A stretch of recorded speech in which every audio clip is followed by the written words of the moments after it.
Investigate your own heart. Be of pure heart. Those things you want for yourself, be willing that other people have those things. And find out we don't have to wreck the planet to have them. We could end poverty. The patents, all the patents would be released. The dirty fuel, okay? The dirty fuel. There'd be no incentive to keep all that suppressed clean technology suppressed anymore. So we could have miniaturized hydrogen production units under the hoods of our car. 100 miles to a gallon of water.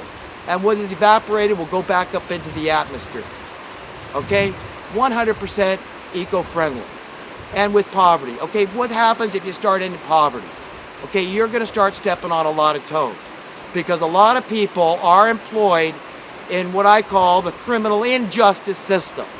Okay? And it's unjust because you've got a set of rules for the wealthy and a set of rules for the poor.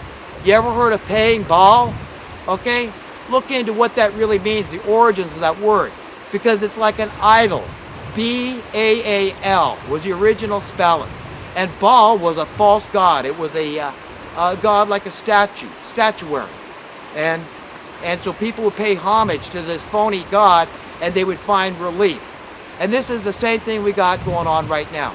So if you got enough money, basically, you can circumvent the law. You get around it by paying Baal, paying homage to the system, this evil, corrupt system that really has been usurped by Satan and his followers. So all these human beings out there, these inhumanitarians out there that hate humanity, that want to depopulate, as long as it's not them and their kids, they're fine with depopulating the rest of the world. This is who's running the show. And this is how they're doing it with the money. This is the method of operation, the modus operandi. And we've got to get away from it. Somehow we've got to understand this. We've got to demand sound currency. That one thing would solve our problems. Nobody should worry about job security. Law enforcement, don't worry about poverty ended and crime plummeting and the jailers and the attorneys. Don't worry about it. If we had sound currency, you wouldn't have to worry. Your money would be worth more tomorrow than today. You could work less and less and less. Okay, until if you wanted to be fully retired and free and do whatever you want all the time, you could do it. Everybody out there, we don't have to, all that stuff's made up. The war, do you understand? If you ended poverty, because a lot of the people that are going into the armed forces, the military, it's because that's where they're wanted. They like to be wanted. They like the idea of being a proud soldier and, you know, and doing what's called on for their nation, being brave and going out there. And we all get that. Being the valiant defender and the protector of the civilians. We get all that. Okay? But it's a hoax. You've got to read a great book by this General Smedley Butler. Okay? Highly decorated Marine Corps general who clearly points out it's a racket. That the people that are most peaceful, your pacifists, are your best protectors. The guy that's going to throw the last punch. You ever notice how the really big guys are the gentle giants? Ask yourself, why doesn't America behave like that? We're the most powerful country in the world. We could kick anybody's ass on the planet, and yet we're acting like an insecure little bully all over the world. And who knows it most is these poor troops. And these guys are killing themselves at an unimaginable rate. Every day we're losing these guys. We're losing the best guys out there every day of the week. Okay? And it just sickens me. And I want everybody out there to be sickened. And you know what? And sicken somebody else. We've got to jar people out of their slumber and say, get ready. Get ready for a real change, because it's coming. One way or another, it's coming. And the way I believe it's going to come is just like it's written in the Bible. I believe it's all unfolding before our faces right now.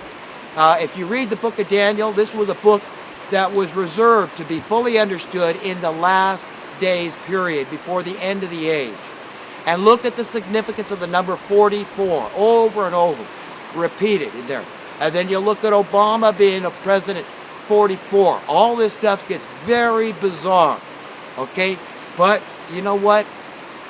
Like I've said before, God does not want us caught with our pants down. He wants us clear-minded, clear-thinking, of pure heart. It's written that He wants us to come out of Babylon, my people. All you that say you're believers, that you've given your life to God, you want the whole truth and nothing but the truth. You say to yourself, I want this, but let God's will be done and not mine. God, just ready my heart, my mind, my spirit, my soul for the reality you've got in store for me.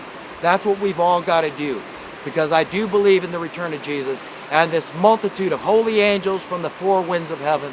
I believe all that. And the perfect method that God has in store for the wicked and for the righteous, for rewarding the righteous and the meek, and for punishing the wicked, is that he's going to segregate them. So no longer do the righteous people, the meek, those that hunger and thirst for righteousness and justice and mercy and all good things, they want God's rule of law established on earth. And it's not about religion, it's about moral and ethics and peace and harmony for everybody, not some, about equality, about freedom, about liberty. That's what it is, just to play, just to have this earth as a playground for us, just to have fun all the time. We can serve each other and still have fun. I mean, what is eternity but a continuous series of moments? That's all we've got. You know, you want to value those invisible qualities within yourself. Understand that you would trade all your possessions like that in order to keep those things, your integrity, your conscience, your honor. And those things can't be seen. Think about it, they're invisible. Every stitch of technology that we have on earth, every stitch of it came from an invisible force called thought, imagination. That's what it took. And for all those that tell me, well, you know, your eyeball, it was made through natural selection, I say it's absurdist, it's ridiculous. There's got to be a designer that gave it thought, that created it. Okay, just like there is for everything in this world. That's a set like this camera I'm using right here, like this remote control. I mean, these things took imagination, invisible, and these are things that we wouldn't trade for anything. You could offer a man everything in the world, and he's going to reject it. So tune into those things and cultivate that reality in your life and say, you know what?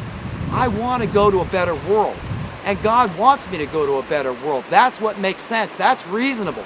That's logical.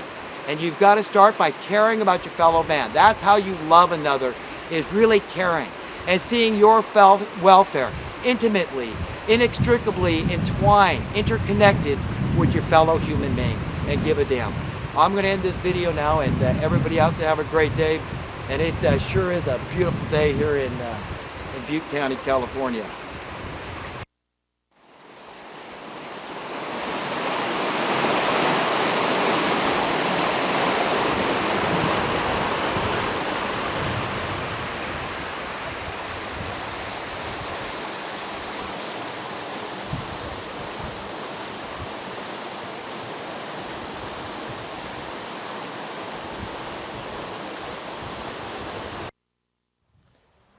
Yeah, I did it. I took a swim. Could you resist?